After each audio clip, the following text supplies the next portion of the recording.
Native people have been using the latest technology for 10,000 years, and we're still in that frame of taking advantage of technology and turning it into stories.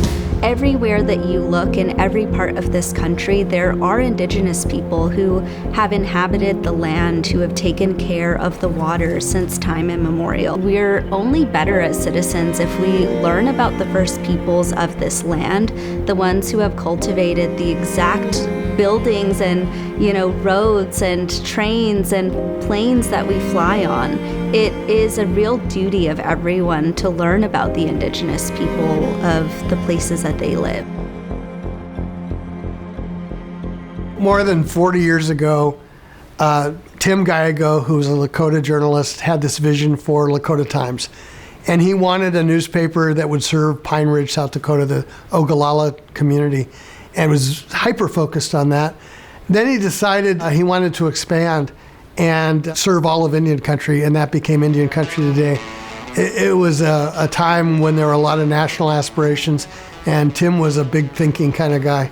I remember growing up reading ICT as an actual physical newspaper, and ICT has grown from a magazine, from the newspaper, newsletter, to what it is today with a digital news component and a broadcast component, and it's continuously growing and transforming. So when I first started at ICT, I was one of the first 5 or 6 employees, and I recall Mark Trahant and Jordan Bennett McGay and I, sitting back to back, just pop, 3 little computers in a basement to go from, 5 employees to 40, 50 plus. To see our continued growth is just makes me really hopeful for what we're building. There was a story that the Associated Press wrote that had a great headline. Indian Country Today has a new owner itself, and IndiJ Public Media is that owner. In 2018, when I took over, I did not want to change the name. I thought Indian Country Today was an amazing legacy and wanted to build on that. Then George Floyd happened, and people started to rethink all the institutions. And a name of such colonial implications was one that could not survive. We had a committee. We started to think through what possibilities are. One of the things that we found was, what if we didn't define it and just made it ICT? Younger readers could see it as Indigenous and redefine it their way, and older readers could still think of it as Indian Country Today. I think it's important to have Indigenous voices telling Indigenous stories, and working with a majority Indigenous staff. You don't have to explain why a story is important. You don't have to fight to have your voice heard. We all come from different tribal communities across the country, and there's a respect and understanding that most newsrooms might not have. Without an organization like ICT that can uncover and represent tribal communities and Indigenous perspectives through our mediums and our platform and to our audience, critical content is not getting out there, and a tribal perspective is not being well represented. ICT has shaped the way I see journalism. That showed me that diversity and inclusion is possible within the journalism industry. I think up until recently, newsrooms were predominantly white male. A lot of things that aren't traditionally newsworthy are newsworthy to people, being from different walks of life.